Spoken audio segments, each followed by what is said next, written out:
All right. Hey, everybody. Welcome back with another video. This is Swamp Cleaner, and I hope you guys are well. It's been a while. It's been almost a year since I've had a video out, but it has been a crazy year at that, hasn't it? We've had a lot of stuff going on this year. Major thing that happened just last week was Trump won the election. Hallelujah. I think we're all thankful for that. That's an early Christmas present, but I am wanting to get back into the swing, getting more regular content out to you guys. So I am now inside a larger community because this is all thanks to the quartering and the members community that the quartering is fleshing out and building. So thanks to him, because if it wasn't for that, I wouldn't be with these two fine gentlemen that you see on your screen today. I am joined by the Ramblin' Man, and I am also joined by VermiciousKnid. I hope I got that correct. And we are going to discuss today the election aftermath, the fallout, what this means for the Democrats, what's going to happen to them, and what this also means for progressivism and why it's going to be on the decline. So welcome, guys. Say hi to everybody. How are you guys doing? Hey, guys. How's it going? Just fine. How about you? Pretty good. All right. I'm doing great. And I hope everybody enjoys today's show. So I'm going to start off with, let me get the screen share going here.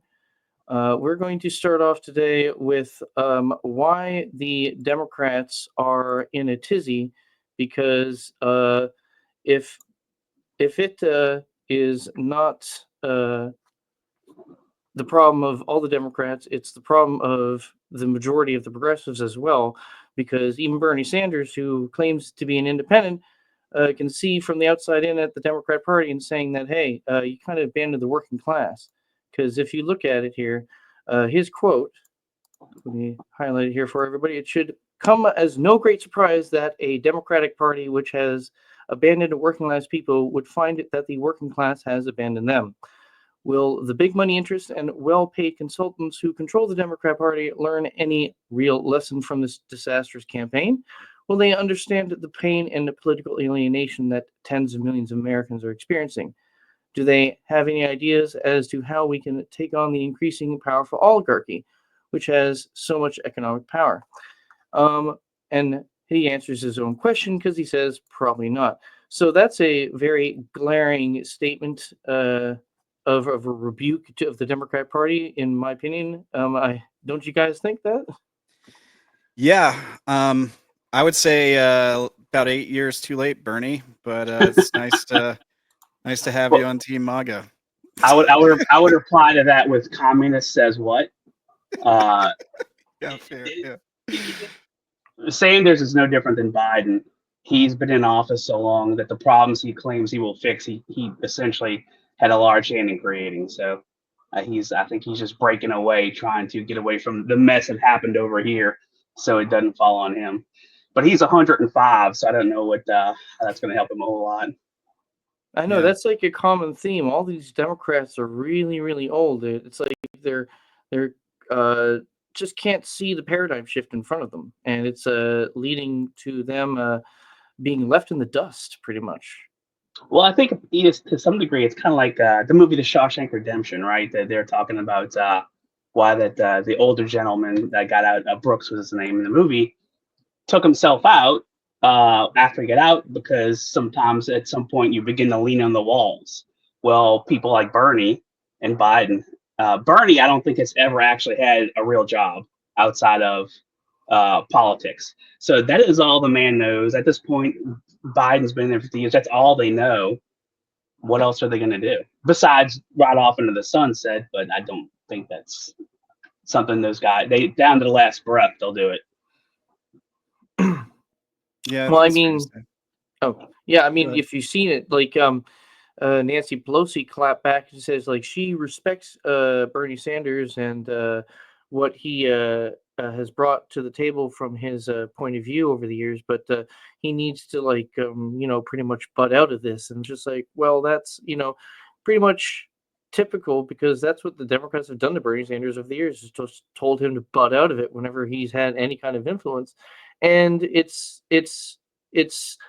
pretty much I think Bernie is a little insane when it comes to his critiquing of the Democrat Party, because he's pissing into the wind here. He's saying this over and over and over again, but nobody's listening to him, and he's expecting different results.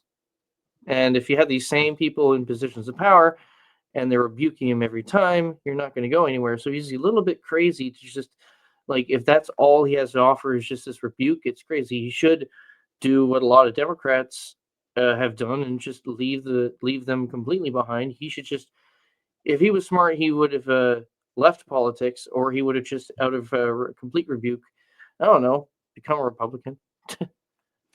I mean, at least he's finally rebuking them, right? Like, we've been seeing Bernie treated this way at least since 2016 when they stole the nomination from him. But he did that. He called them out in 2022 when the Republicans retook the House. He called them out in 2016 when they screwed him over. So, I mean, he apparently hasn't learned his lesson. I mean, because that's all he's got is strong words. I mean, he doesn't really do any actions because he still caucuses with them and then votes with them along the way. So, I mean, is he really that serious? I don't think so. The pieces that you see move aren't necessarily, I believe, moved by the people you think are moving them. So because he's rebuking them doesn't mean that that's something they don't want him to do. There's no move that machine makes that's not pre-planned, and that's been the strength of that machine for a long time. And I think that's maybe why they're having trouble now, because for once it may be broken behind the scenes. And ironically, Biden may have done it just by being, wanting to throw a monkey wrench in it because he's mad at it.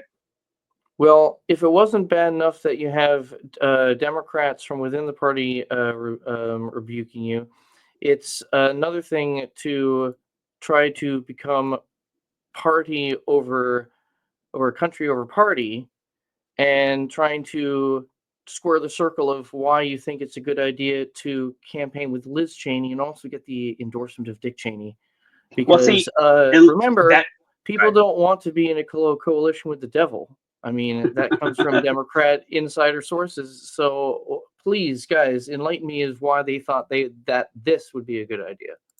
But it's you want to go? I'm sorry. I was going to make one statement that Democrat warhawks and Republican warhawks get along. Go figure. Yeah, they always like to bomb something. It doesn't matter like what color or where it is in the world. They always got a reason to vaporize somebody. Well, bombs make money. They somebody's got to pay a bill for that. But and I look at this picture, and I know a lot of people would look at that and say, oh, Democrat, Republican. It's good cop, bad cop most of the time. They're on the same team. The D or they are doesn't make any difference. I think that's mostly, not always, but mostly a dog and pony show at this point. I'm not saying it always was, but in the last 20 years or more, I think it absolutely is. I think you have 1 to 2 handfuls of people in power in DC who aren't part of that group. So I completely ignore Democrat and Republican at this point. It's just establishment and anti-establishment for me. Because that's pretty much what it is. Yeah, it's a false dichotomy to say it's like left and right now. It's like authoritarian and pretty freedom, liberty, life, pursuit of happiness. Don't tread on me. And these are juxtaposing points of view right now, and it's just weird because they're trying to pretty much erase decades of them being the ones who are anti-war and stuff, and trying to say, well, no, now we do need security around the world. That's why it's such a good thing that we had now the Dick Cheney endorsement. Suck it, MAGA chuds. And I'm just like, this is not the win you think it is, because you people have been saying that these people are war criminals and like almost Satan for decades. How do you erase that and then still maintain any credibility with what you're saying now? Yeah, I think they're just hoping that the new NPC update will take root, right? People just start repeating the thing. Well, that's what happens. Is there hate for Trump that deep that they say, well, because they don't like Trump, they're now good? Excuse me, they're now good, and we're going to forget how we have chastised them and harangued them for a good part of the last 20 years, especially when it comes to Iraq and Afghanistan. Well, I guess And it they want, shows you what's really important to a lot of these folks, actually helping Americans or hating Trump. and here's another good point I was just thinking about.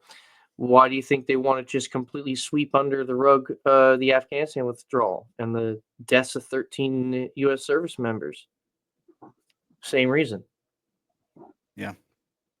I think a lot of the paradigm that goes on now has gone on so long, since probably before I was young, and I'm older than you guys, that people just assume it's reality, and it's really not. I'm old enough to remember when people like Biden, Pelosi, even Obama himself were spouted beliefs that would have been got them called alt right or maggots today. So most of these people we're dealing with here are chameleons. They will put on whatever skin they need to get done what they want done. I don't think they even hate Trump. Most of those people, I don't know. I'm sure a lot of the foot soldiers do, but I think most of those people do not hate Trump. He's simply just somebody that threatens their grasp on power, and of course, money at the same time. So they'll pull out all the stops to stop him. And what scares me, and I know I've heard it talked about, that's really quiet right now, that does concern me. I think there's a very large international play here, and this is all my opinion. But if you watch all the international pieces move, I do believe that most of the major Western countries are influenced or controlled by money coming out of the U.S. So if the international cabal loses grip on the U.S., they lose grip on those other Western countries. There's no way they stay quiet while that happens. Yeah, I mean, that was one of the big theories about Ukraine, right? It was like their piggy bank or whatever. It's where they were It is. laundering their money. Yep. Yeah, I think And that was such a hot potato. Why do you think they went so quickly after Trump?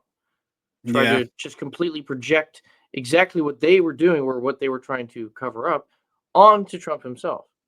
It was plain as day if you were actually like following along very closely. Yeah, I think that's fair. I think it's a fair conclusion to draw from that. The international play, I'm sorry, I was just going to tackle on the international play. I think is something that I don't hear talked about a lot, and I don't understand what it seems to be missed. Maybe it's intentional in the news that if you look at countries like the U.S., our problems, what our politicians say, and you look at Canada, Australia, the U.K., it's all the same. The people are crying about the same, complaining, excuse me, about the same issues. The politicians respond to it the same way. There's no way that is not intentional. There's no way that's coincidence. Well, I mean, you have to go look at because everybody likes to talk about it, but other people want to clamp down on it and say it's a conspiracy theory. But look at the larger group of people that get talk to them when they go to their summits and their meetings from year to year. They go to Davos or they go to Bilderberg or the other conferences around there, and they all get their talking points or marching orders from the powers that be that are behind the curtain. Some of them are your figureheads like Klaus Schwab, etc. You have your the who's the son of the George Soros' son who's taken over the empire from George. Yeah. I forgot his Yep. name. Alex Soros, I believe his name is. Like it's passing the torch of the people who are the ones that you'll find up going to like the Grove. I mean, come on. Alex Jones. Yeah. all these people, they're pretty much shaking it. They're watching each other's backs. They're doing deals in behind. They're just controlling things from behind the scenes, and that's the part of the thing I was saying earlier. The macro view, the cogs that are in motion. Right. And if you see that it's a Hegelian dialectic, oh look, there's a problem. Well, we have a solution for you, so we're going to offer it up for you. Sometimes we're going to force you or mandate you to take our solution, and if there's any problem after that, well, too bad. Yeah. Well, in that, I think that at this point has become cyclical, not just in the U.S. but in a number of countries where the prescribed medicine is actually the poison, and people continue to take the prescribed medicine and they get sicker, and the government says, well, here's some medicine. It gets worse, and they do more government and it gets worse, and it spiraled out of control. If you look at the best example of that, because I think it's one of the longest running examples, is the troubles and the struggles of like the urban Black communities, right? There are movies in the 80s about that being the case. That had gone on long enough by the late 80s to make a movie about it. That societal rot has been going on that long. So none of that is new or just started within the last 10 years. That's been a play for a long time. And that I see it over and over, cyclical with government, where they cause a problem and people say, well, who's going to solve this? And government says, well, we just need to do this now. And it gets worse. So Yeah, it used to be the other way around, actually, too. I think way back when Black families were actually like typically stronger than white families in terms of like divorce rates and things like that. Then there the were families staying that unified. was yes, that was this prior to civil rights. Black families were married at a higher rate than were white families. Not that that's still any measure of success, but they were, they had very strong morality, they had community, and so on and so forth. And I think the welfare system, in my own opinion, has destroyed that. Yeah, well, like there's a lot of theories put forward, like the welfare system, the crack epidemic, possibly being engineered by alphabet agencies, things like Well, that. it was a larger plan because the Republicans were resurging after JFK's death, and the only way that the Democrats could salvage any election chances was by putting forward the Civil Rights Act. But it was pretty much a backdoor to allow them to corrupt the family structure, especially in the Black community, by offering welfare on a silver platter. And of course, we all know Johnson's famous quote that I'm not going to repeat. Like, he's going to get that group of people to vote for him for the Democrats for the next 200 years. And it was pretty much a strategy that has long-term ramifications for a short-term gain, which is to keep the Democrat Party in power. But what good did it do? It only lasted one extra term, and then you had Richard Nixon come in. But Richard Nixon was under so much pressure, he couldn't push back against that. He had to embrace the pros or the cons that came with the pros of the civil rights movement, and pretty much everything metastasized from there. Well, it's also possible. I think oftentimes things that have negative consequences aren't always planned. They happen, and then they get hijacked for nefarious reasons as well. But it's quite. I thought of this recently, that possibly the civil rights movement was something like the that bill, the immigration bill, right? That recently got knocked down, and they blame it on Trump. It's the same thing where somebody says, "Hey, I have this thing that's going to solve your problems or give you something," and it's called civil rights, or it's called immigration, just solve the immigration crisis bill or whatever. And then other people say, yeah, but that doesn't really seem good. And like the Democrats or the establishment have with that bill, they say, well, it's to stop stop illegal immigration bill. Why would you be against that? Yeah, I mean, they name these bills things like, oh, it's the Stop Illegal Immigration Bill, but then you read the bill and it's like, illegal immigration is no longer illegal, problem solved, right? Like, that doesn't fix anything. Yeah, they backdoor it with caveats and stuff. Well, we stop like after 5,000 come in, then we stop them. And it's just it's sleight of hand. Most of the time, 99% of the time, if you're looking up a bill that's coming through Congress, if it says one thing, it's pretty much going to do the exact opposite of what it's saying.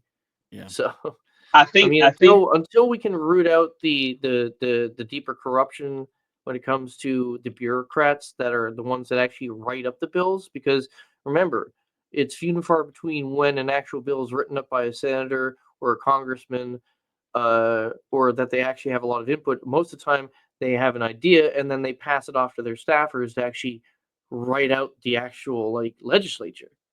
So, and then like whoever like is on the face of that bill will look through it quickly, or no, I don't know how. Sometimes they'll do a very good job, and sometimes they'll just skim it, or sometimes they'll just rubber stamp it.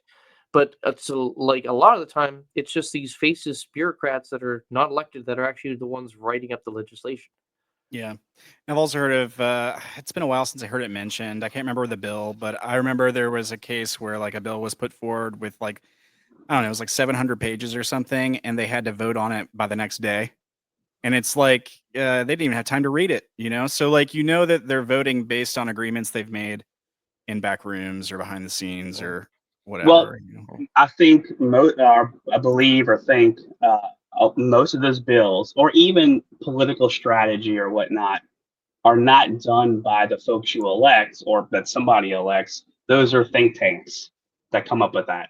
Yeah. Those are, you know what I'm saying?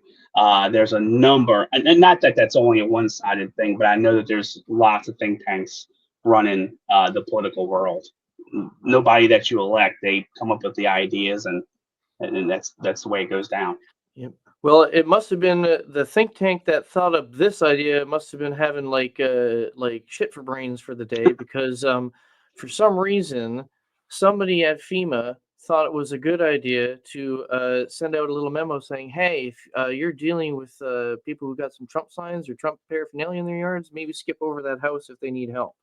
So this is, if you guys have been following this, I'm sure you have, but this is like a massive scandal that's blowing up, and this is a part of the topic of pretty much it's a segue between what the problems are of the Democrat Party and the decline of progressivism, because it's only when you get progressives infiltrating to higher ranks of government that you get stuff like this happening.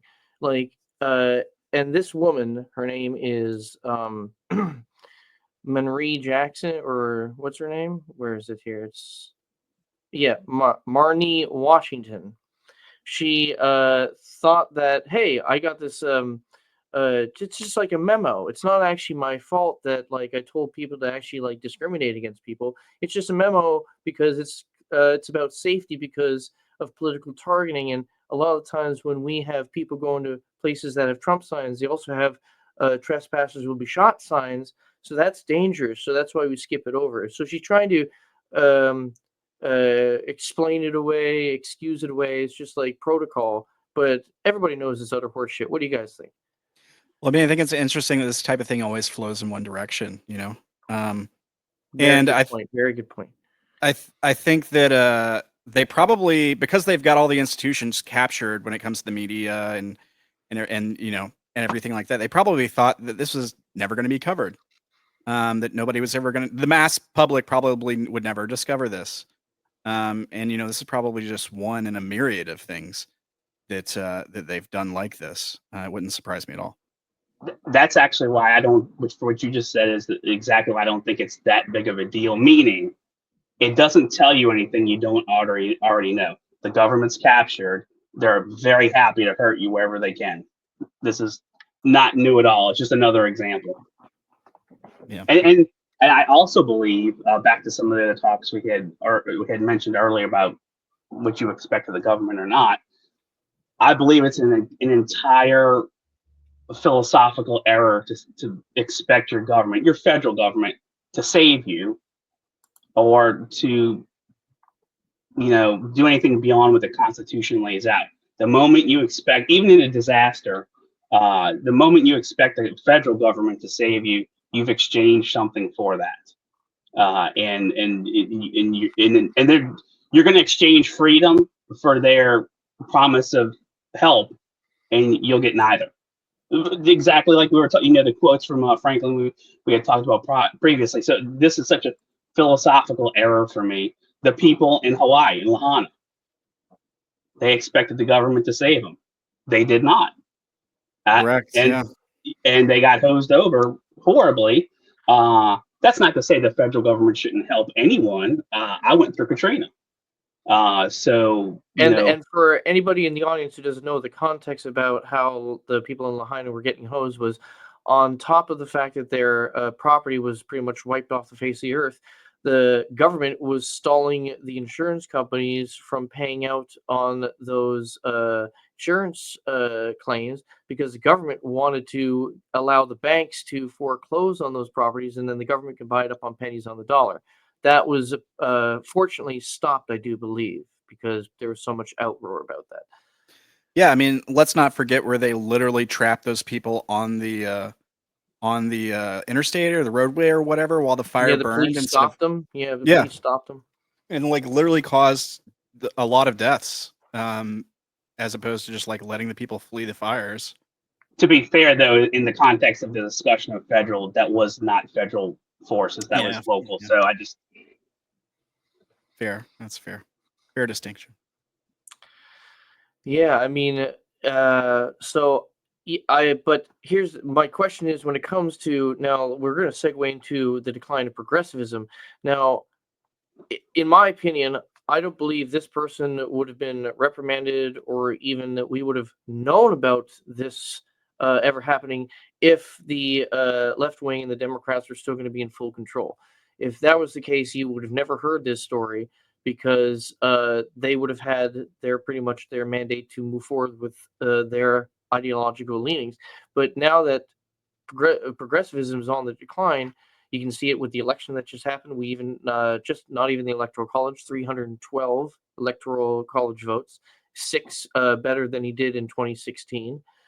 Even the popular vote by millions of vote margin, which is a popular mandate. I don't care what the Democrats want to say is that, oh no, it was only 38% of the electorate because they're counting like the vast majority of people that don't vote. So they're trying to do this sleight of hand thing with the numbers, statistics, damn statistics, and lies. Um, and in my opinion, and I want to see if you guys agree with me on this one, um, this person was fired very quickly, and they're going to get punished. I think pretty harshly, because this is not just a stain on her. This is a stain on the entire the Department of FEMA, the entire agency. Just like how the ATF hasn't recovered since Fast and Furious, their illegal gun smuggling operation. Uh, it, I think because progressivism has its cracks and its faltering, this is why this person is in the heap of trouble that she's in. What are your guys' thoughts? Um, yeah, I mean, I think that makes a lot of sense. I would love to see charges for this. I mean, causing the deaths of people is not something that should be tolerated, regardless of like what side of politics they're on, in my opinion. So I would love to see some charges for this. As far as like if the left is faltering, yeah, I mean, good. I love to see it. Vermicious. I think I wouldn't call. I don't know if I'd call it the left. I don't. I don't know if I'd call it Democrats. Again, I'd stick with establishment. But the control they have is political. But I think moreover it's cultural, and that's where the shift needs to happen. And it already started, and that's why Trump won. I do believe.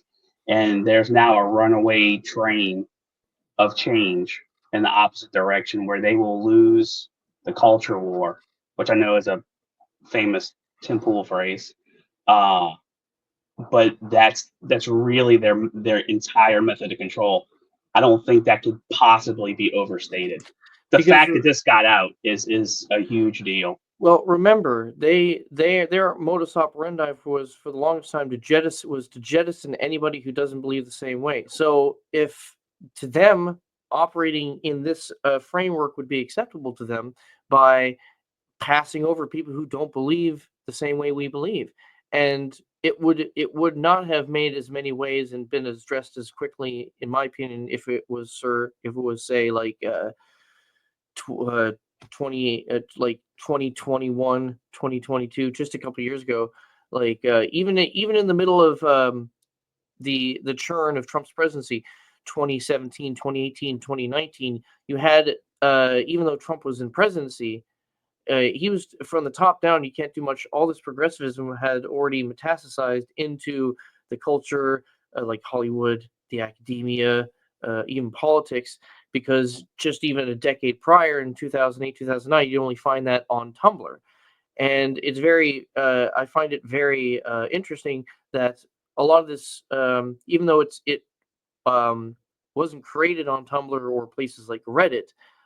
It was pretty much that was its gateway to the online world. Progressivism's gateway to the online world, and now we're seeing it like Tumblr is now gone. It's been long gone. I don't know if it even still exists, but Reddit is now crumbling down, and it's I believe that's another sign that progressivism is on the decline, because these places that are pretty much the powerhouse for like the progressive thought, progressive opinion, are now all falling apart, and people are just leaving.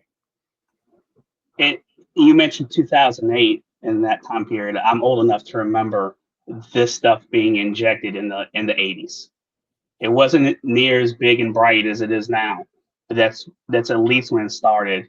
I can recall right now a movie from the late 80s, maybe it was mid 80s, where for a minute they talked about weird gender sexual stuff that goes on now. It was just a mention in the movie. I remember seeing it and thinking, what that doesn't belong. Why is it in there? In the 70s, there's a Robert Redford movie called 3 Days of the Condor that was about the military industrial complex controlling things. So none of these things, this is decades of buildup and control, cultural and capturing the political stuff. It's gone on for so long. That's why it's so deep. That it's because it almost seems like it's so big and so deep it can't be real, but that's why it is, because it's been going on for that long. And the fact that it's shifting now is, I can't think of a bigger thing culturally since Reagan. Yeah. It's kind of strange. Like I remember seeing a lot of this stuff in entertainment growing up as a kid, a lot of left-wing messaging and stuff. And I think it's surprising for a lot of people who always thought coming up that it was going to be the conservatives, it was going to be the right wing, that were going to be the Puritans who were trying to like censor everything, right? Like conservative takes on video games, for example, are notoriously bad, right?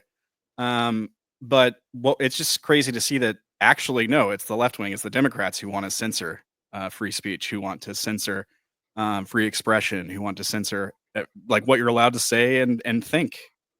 I think a lot of people, if you were to ask in the 90s, thought it would be the conservatives doing that. The movie V for Vendetta. I Great think that was movie. it is. If you notice though, it's about what we're talking about a particular one party rule taking over. If you notice though, it's conservatives, and it's because at that time, this is what I understand anyway. At that time, they thought that the culture was shifting then or about to, and that's one of the reasons why that movie was made that way, where it seemed like the evil faction were the terrible religious political conservatives. The first guy killed by V in that movie was essentially Rush Limbaugh. So that's been going on for a long time. But yeah, it's really shifted. And this is the first time I've not been negative or felt horrible about it for a very long time. I've seen this thing move in the same direction for probably 40 years. And it's never even wavered once from that direction until now. Yeah, this long march to the institutions. My father, he's passed away already though, but he used to tell me back in the 90s, um, you're gonna have to deal with things when you're older, son. You're gonna be uh, you know about prejudice. You've learned about racism. Well, understand that it's going to be directed towards you. And he was telling me this in the 90s before any of it really started to get kicked off. But I'm just like he said, if you're white, if you're English speaking, if you're male, things are going to be a little bit harder for you. So I mean, at the time, I didn't really get the sense of it, get the ramifications, but I understand fully now. And I agree with you, even though I'm you know a little bit younger than you. I'm already seeing the shift, and I'm feeling the shift away, getting back to what we have thought of was pretty much the ideal society of like, hey, we should be colorblind. It doesn't matter about the color of your skin; it's about the content of your character. I mean, what happened to that? I mean, I like the fact that we're able to reclaim some of the words like retarded or faggot, because that's already showing you that there's a culture shift back the other way. Pendulum always swings. I mean, it would be great if the pendulum would stop, but it's always going to swing. It's never going to stop. Well, there's a lot of history to that, the pendulum swinging. I think politically and culturally, if you look at every presidential election from Washington on, if you take out incumbents, the party switches almost every single time to the other party. So that's and I'm correlating things that maybe don't correlate, but that's the case either way. It almost switches every time. But yeah, hopefully we're headed for something good. The positive motion is fragile, though. It can be broken. We have to all keep working for it.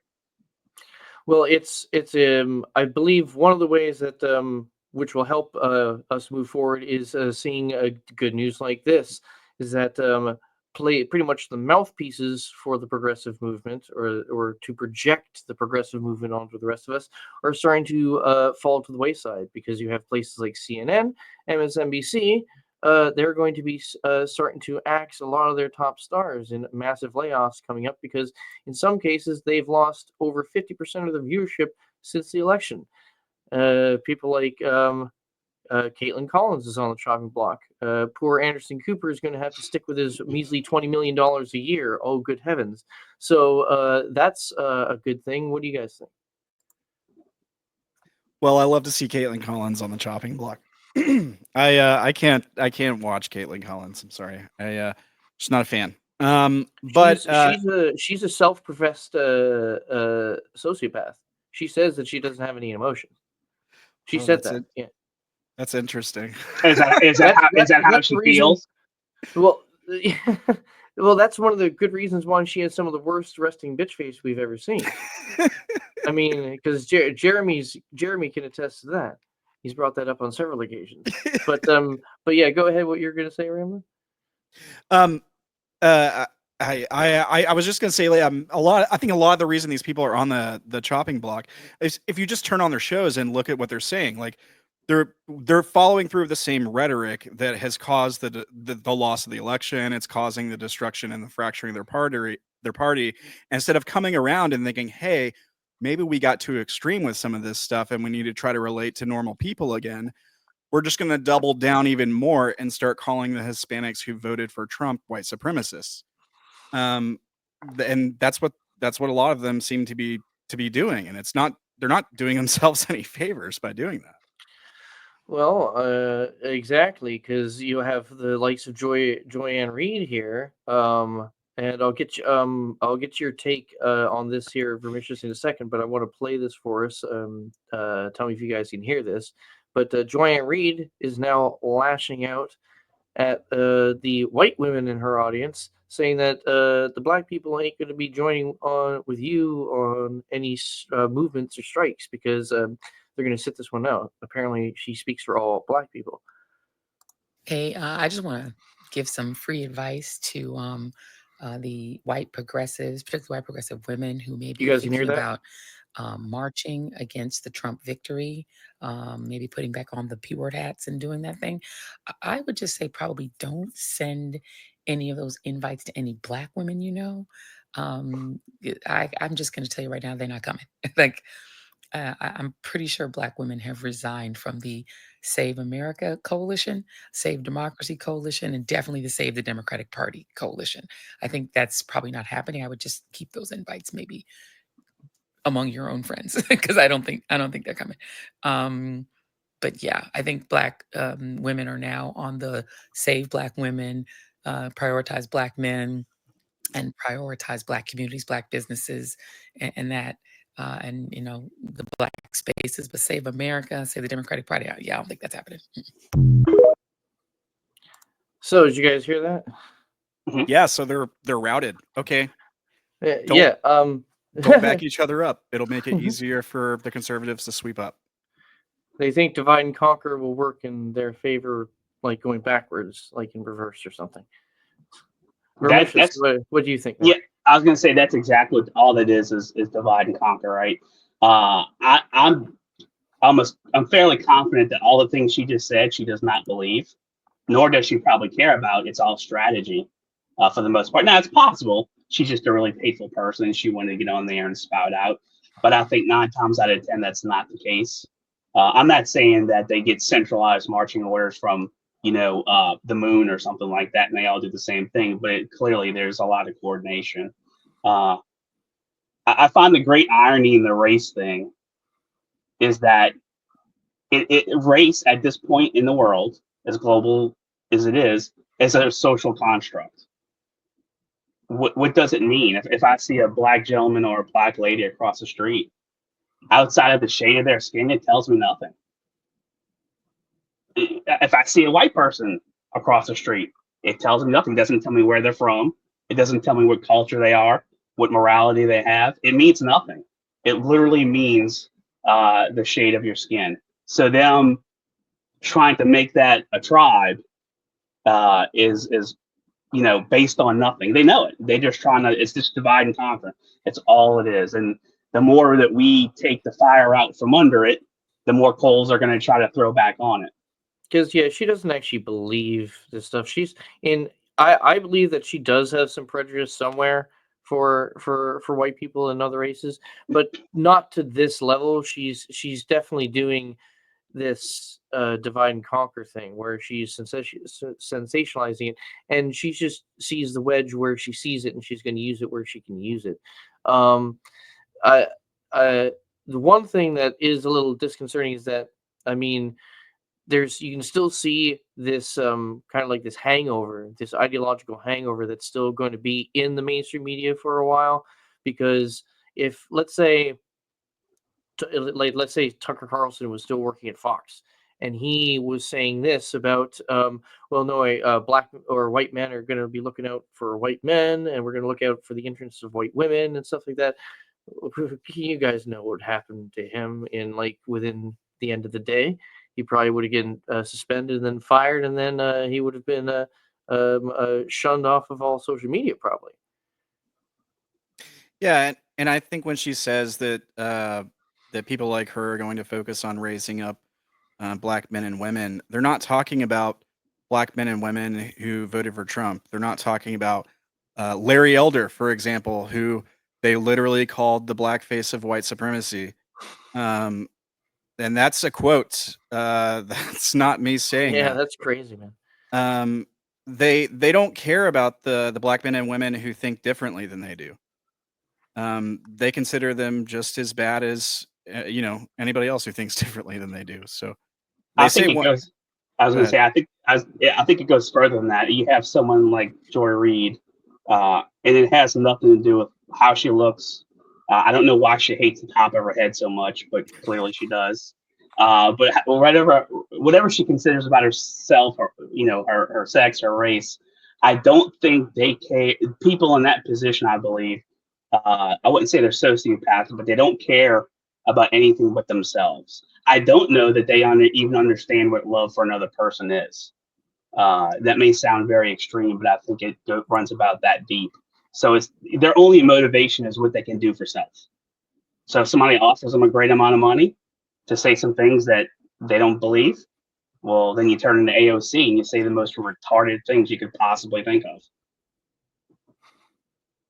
Yeah, I think it's fair to say that like a narcissist doesn't know how to love another person. I mean, narcissists only know how to love themselves. They don't love you. They love how you make them feel, right? And it's not just they don't understand it. They can't even get a grasp around it at all. So I think a lot of those people are very broken. So they're easy to manipulate. You give them something, they're good to go. And on that note, we're going to shift to something a little bit of a darker tone, a sadder tone, a tragic tone. And it ties into exactly what you just said there. People that they're pretty much easy manipulated. It's like pretty much malleable, and they can be they can be strung along with fear mongering, and it can drive them to do things that in the end has tragic consequences. For example, Minnesota dad who ranted against Trump election gunned down wife, ex-girlfriend, and his 2 kids in murder-suicide. Apparently, this man, he was already suffering from a pattern of mental health issues, and he was not taking the election win very well for Donald Trump, and he figured it would be better for his family if he would take their lives and put them out of their misery before Trump did anything bad to them. This is the gentleman right here, and He's clearly drug addled. I mean, sadly, it was a mixture of mental health instability and then this pretty much constant amount of fear mongering that's being pumped into people's TVs, into in people's news feeds online, day in day out for close on to almost a decade now. And in some of these cases, there's these tragic incidences. Of course, there was a woman in Washington State that had a mental break because she was so stressed out of the elections that because of a fight with her father over keeping the lights on, she killed him in a fit of rage. I mean, it's not just an isolated incident. These have happened already, and I believe that more will be coming. And maybe I forgot the name of the psychologist that was on with Tucker Carlson the other week. I don't know if you guys saw that clip where he said that if Trump wins, we're probably going to see the largest mental health crisis in the history of America. And I mean, based off of the things we're seeing on TikTok recently with the women going nuts with and that's another thing that we're going to wrap up today. We're not talking about it right now, but the 4B movement that will end on a lighter note today. We'll have some fun with the crazy ladies of the 4B movement.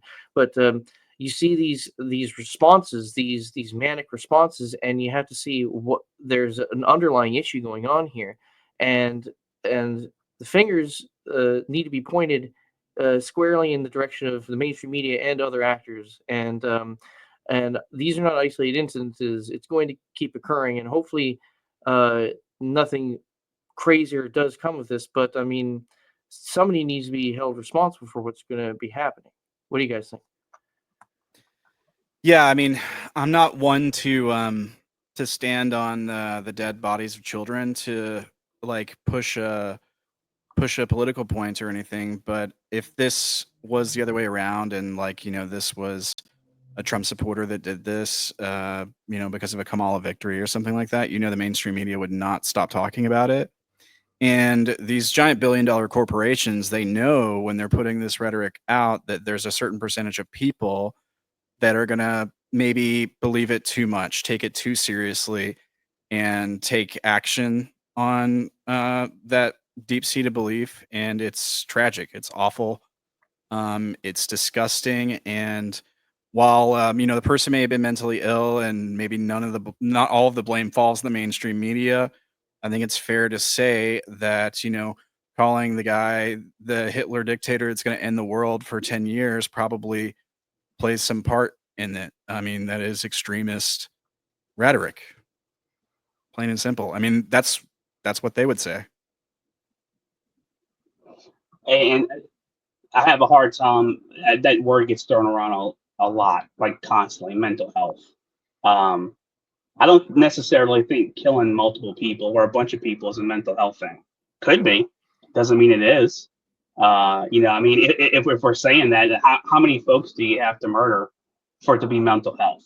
And if it's one less, is it just normal then? So I think I don't know if that's a propaganda term, but it definitely gets misused. And I'm not saying it's not the case here, but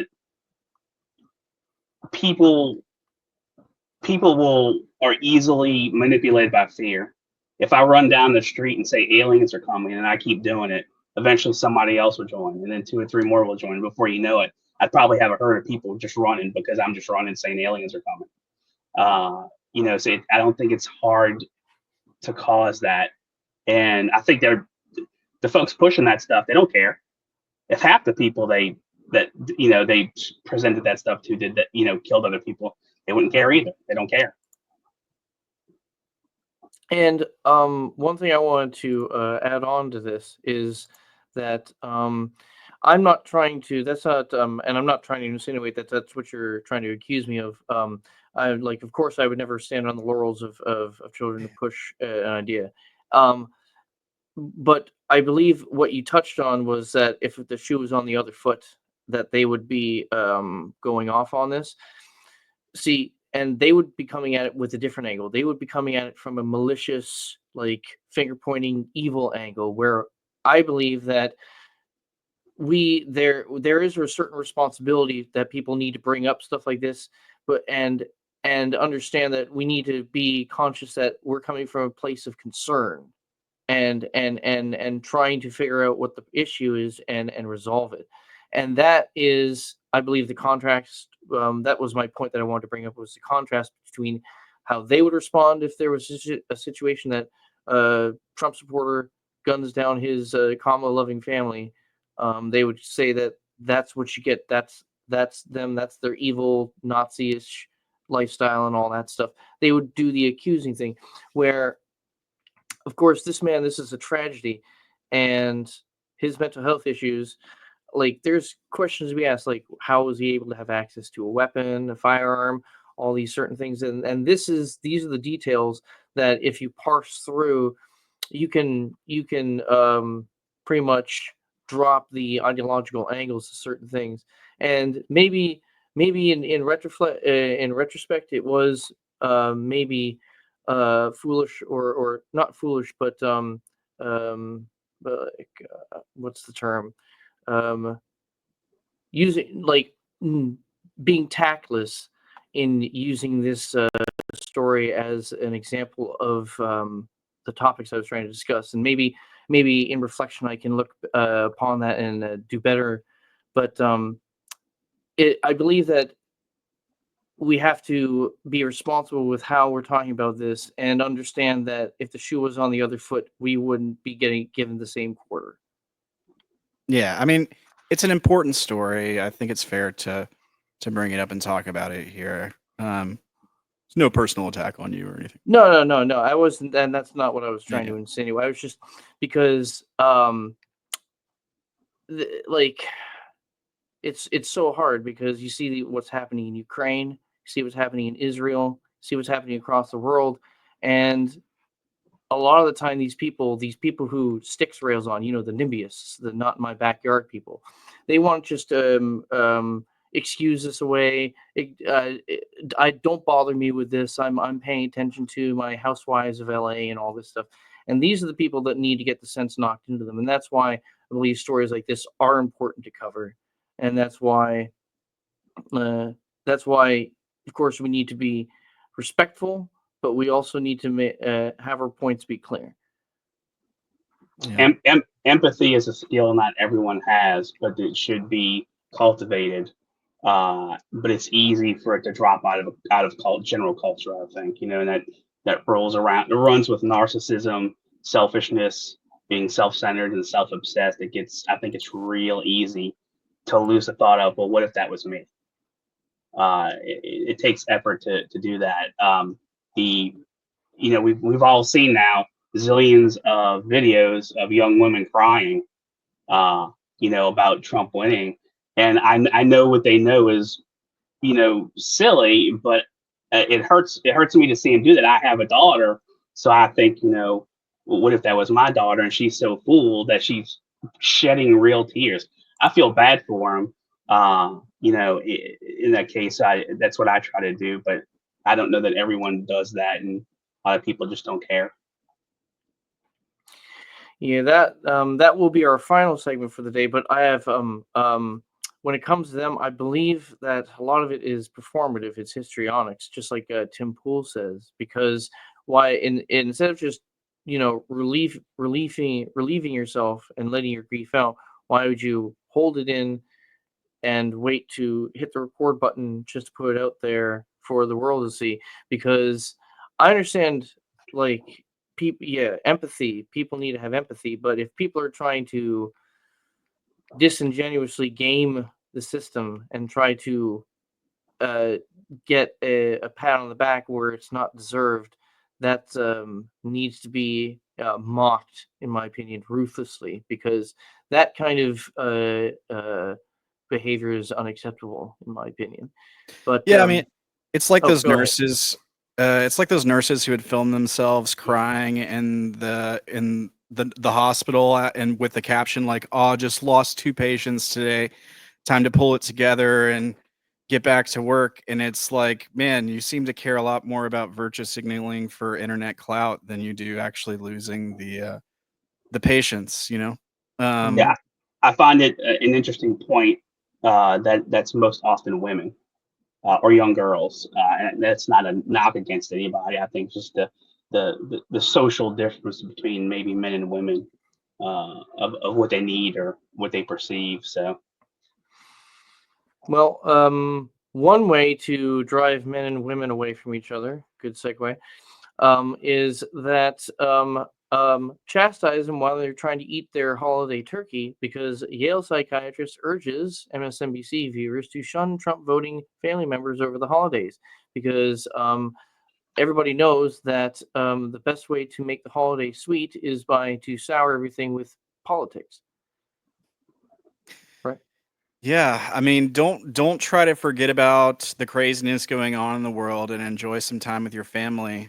It's like I think I was telling you before we started. It's like cult tactic. I mean, a key cult tactic is to isolate from your family, from anybody who might think differently from the cult, so that you take in the brainwashing more and you espouse the cult ideals more.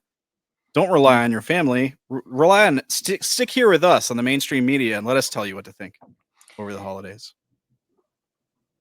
Yeah, the angle here, because she's trying to encourage LGBTQ plus family, or people whose family members voted for Trump, to cut ties and shun their relatives over the holidays, because and this ties into the larger topic of progressivism and decline, is something that Tim Pool brings up all the time. If your ideology promotes like transgenderism, the sterilization of children, abortions, and cutting ties with traditional family values, and or pretty much having a family, you're going to whittle your population down, while the other side is just going to make babies and overtake you in like 20, 30 years.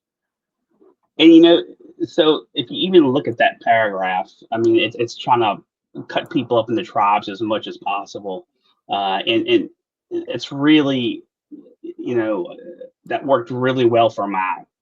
The red and black categories, where they actually had children turning their parents in, so that they were not in the wrong category. And then Mao very much pushed the idea of the state owns your children. This is And just like, oh, I was just going to say, and she's got one thing right here, though. She says there is a societal push, and it's correct, because we're pushing back against this destructive societal framework that the left has been trying to push on us for several decades. And I believe people have finally put a line in the sand and said, no further.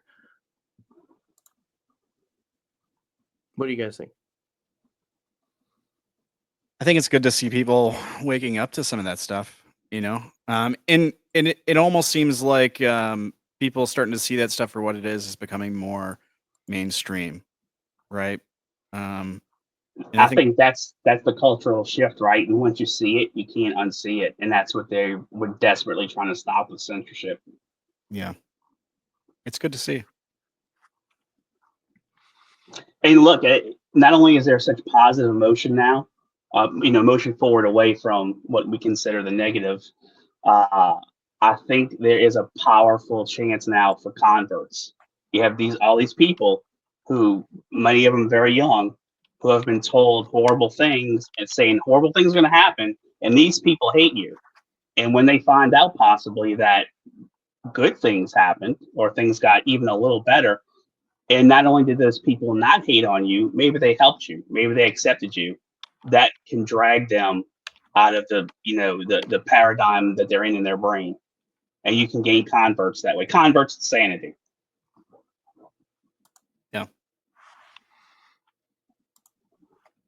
I mean, we've gotten to the point where we're going to be wrapping up this video. Thank you guys for joining me.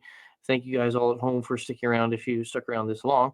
But we'll end on a funny note because, I mean, this 4B movement, which is pretty much a quintessential example of progressivism in decline, I mean, it's like a two birds, one stone. They want to say that in order to rebel against your traditional values, you MAGA chuds, we're going to embrace your traditional values. Yeah. So, I Well, mean, and the crazy thing is, did they think they were performing a service to everyone else prior? I mean, I did not know that they were in high demand. I mean, for some reason, it's news to me. Well, I mean, if you pay attention online lately with the e-thoughts and all that kind of stuff, I mean, stuff like that does certainly seem to be in high demand. Like, I don't understand it, but apparently a lot of dudes are really lonely and they're sending a lot of money to girls for pictures and stuff, It's Um, the relationship between men and women are so broken Yeah. because of feminism. And the most damaging lie that feminism pushed, which you see it here actually happening, is that men and women don't need each other, and they absolutely do.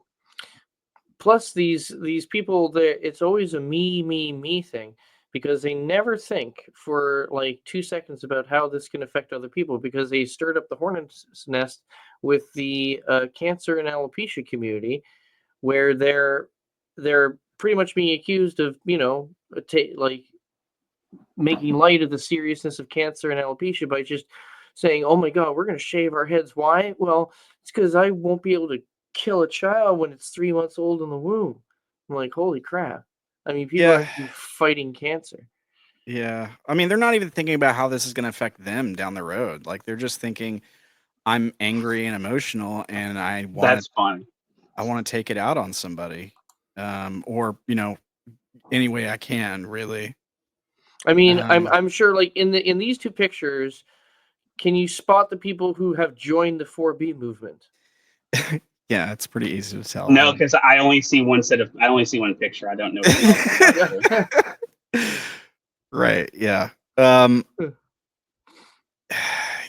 Yeah. I mean, it's sad to see like a lot of people posting about their 20-year marriages that are now over because of one vote cast by one person in the marriage. But See, like, I don't think go ahead, yeah. I don't think that's very real. That may have happened once or twice. There's no way there's all of a sudden a rash for that. That's a little silly, but it's not that those types of things haven't happened, right? It's really awful. Yeah. I mean, it's fun. Like, I just love this where I'm seeing all these conservative women saying like, "Cool, more for us." Have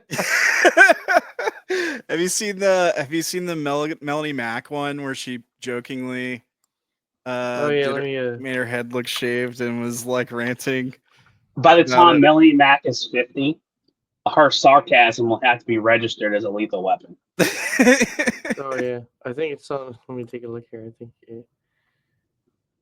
I know she posted it on YouTube. there's her beard one. Talking about Trump taking away women's rights, but what about men's rights? I can't even use the bathroom with women and their children anymore. I just wanna pee.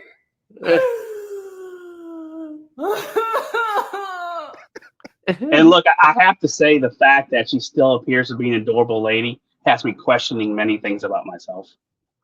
Oh, here's the. Listen up, ladies. Since these men voted for Donald Trump, we are going to start this 4B movement. We're going to stop having premarital sex. We are going to stop having rosters of men that we're talking to all the time. We are going to start reading the Bible, start cleaning and learning how to cook. That'll show them. Listen up. That'll show them. You know, I was making jokes for a while that patriarchy was actually winning and was about to be back in full control, being that, women now, some women now believe that that men are women and that it's okay for women not to have their own spaces and things of that nature. I said, we'll have them back in the kitchen, chained to a stove. We just got to tell them that it's empowering for them to do so. Yeah, dude. I mean, on top of that, Project 2025 is real. We're gonna get those camps going. See, that's our infrastructure plan. We're gonna get those camps. We're gonna throw those blacks in there. Definitely get those Asians rounded up, those Muslims, those gays, everything. Just get them in there and get them out of here.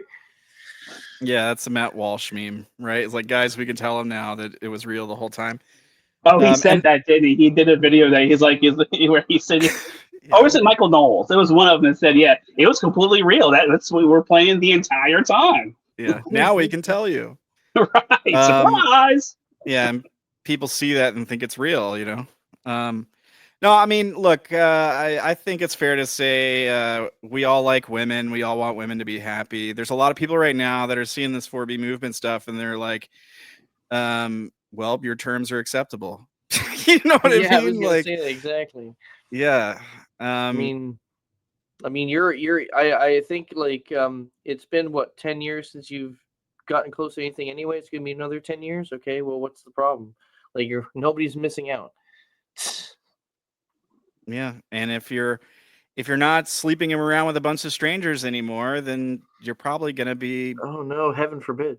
You're probably gonna be a little bit better off in a better mental space, in a better health space. Anyway, so hey, I'm a big fan of the Ten Commandments being a list of common sense rules that just keep you out of trouble. See, one of the funniest things, and we'll wrap up after this. One of the funniest things I saw was a Reddit post where it's like, use their traditional values against them, because what they're doing in the post, the person was insinuating that we don't actually believe in the traditional values and we actually do want sluts. So we're actually going to be grinding our teeth and we're saying, no, oh no, they're 4D chessing us. I'm just like, okay, that's fine. Think that. It was one of the most funniest things I read. I'm like, well, think of it. It's almost like the patriarchy and feminism, right? It's empowering if you're naked often. It's empowering if you have sex with dudes all the time. It's very empowering. Sex work. Oh yeah, do it. Empowering. It's like the patriarchy wrote it. Look, there's a lot of dudes out there who really love unfettered access to no strings attached sex, right? Dudes like that stuff. I've never heard of a dude saying, I really want to marry one of those girls. Okay, like I've never heard of a dude saying that. But yeah, that whole cliche that died out in the 2000s in the movie industry, where it's just like the guy, he can fix the slut whore, or like the one that sleeps around, and she can now actually settle down with him. It's like it's a cliche. It's like if these people choose to live the lifestyle, they're going to be that same lifestyle.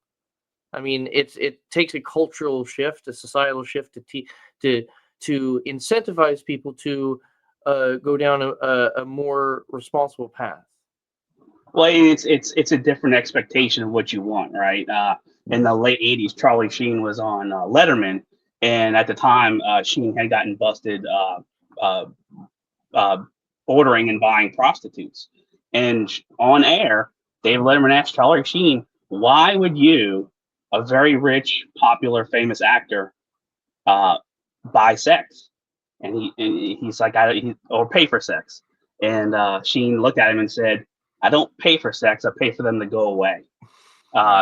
And that's a different expectation, right? Clearly, he's not looking for a wife in that situation. Yeah. I mean, he's looking for the no strings attached stuff, and he's literally paying to drop the rest of that stuff off at the curb, so to speak.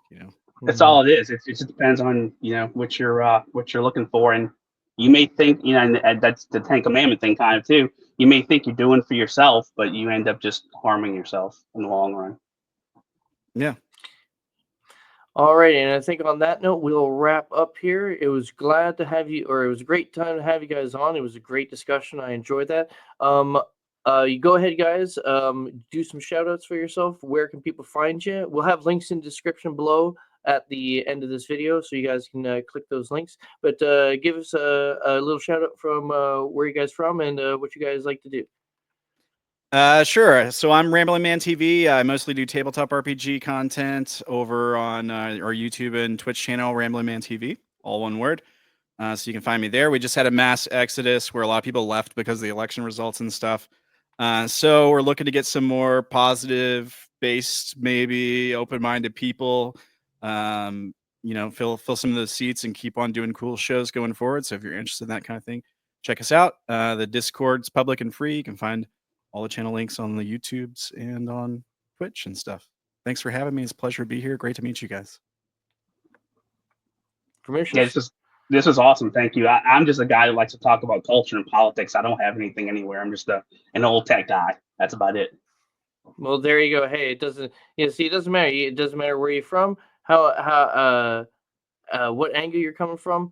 If you got good ideas, great opinions, this is what it's about, building that community. And that's why I want to also say a final shout out, a final thank you to the Quartering for allowing this community to have been created. If it wasn't for that, I wouldn't have found these two guys. So with that, I hope you guys enjoy. This has been the Swamp Cleaner. I'm going to be getting more regular content out for you guys.